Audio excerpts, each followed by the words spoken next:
Tentara reguler Sudan dan pasukan paramiliter RSF diketahui terlibat konflik berdarah untuk memperebutkan kekuasaan di negara tersebut.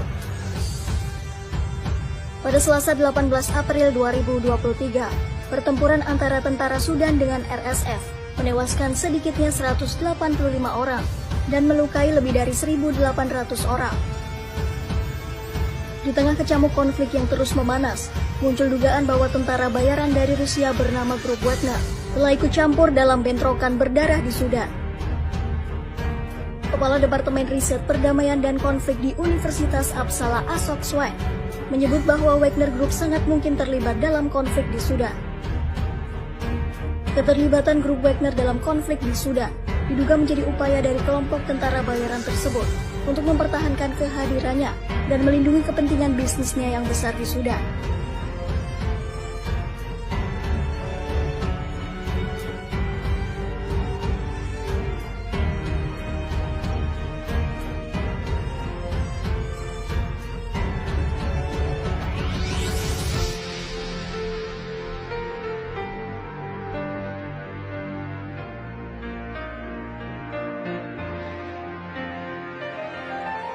Namun dugaan berbeda justru keluar dari seorang penulis buku Rusia in Africa Samuel Ramadi yang menyebut Grup Wagner saat ini sedang memposisikan diri dalam posisi yang lebih defensif.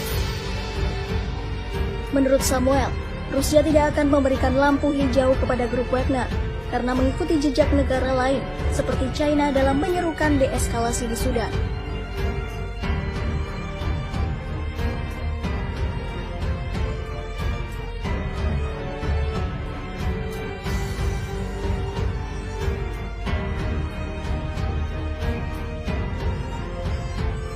Sementara itu, kedutaan Rusia di Sudan mengungkapkan keprihatinannya mengenai konflik yang pecah antara tentara Sudan dengan RSF. Pihak kedutaan pun menyerukan agar kedua pihak dapat melakukan gencatan senjata dan negosiasi.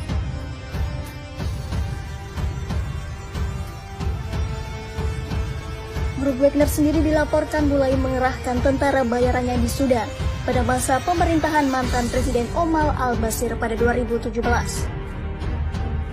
Kala itu, al-Bashir yang khawatir karena pemerintahannya mulai goyah, terbang ke Moskwa untuk bertemu Presiden Rusia Vladimir Putin. Di hadapan Putin, al-Bashir menawarkan Sudan sebagai pintu gerbang ke Afrika untuk Rusia jika Moskwa mau mendukungnya mempertahankan kekuasaan. Tak lama kemudian, Merogold, perusahaan tambang baru milik perusahaan Rusia M-Invest, mulai membawa pakar-pakarnya ke Sudan, yang merupakan negara produsen emas terbesar ketiga di Afrika. Namun pada 2020, Kementerian Keuangan Amerika Serikat memberikan sanksi kepada M-Invest dan Merogold. Dan menurutnya, penyelidikan M-Invest adalah kedok Grup Wagner.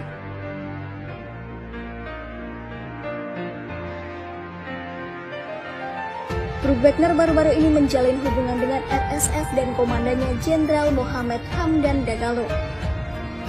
Hubungan antara keduanya disebut-sebut sebagai upaya untuk menciptakan rute penyelundupan emas dari Sudan ke Dubai. Emas tersebut kemudian diteruskan ke Rusia, sehingga hasilnya dapat mendanai operasi Grup Wagner di Ukraina.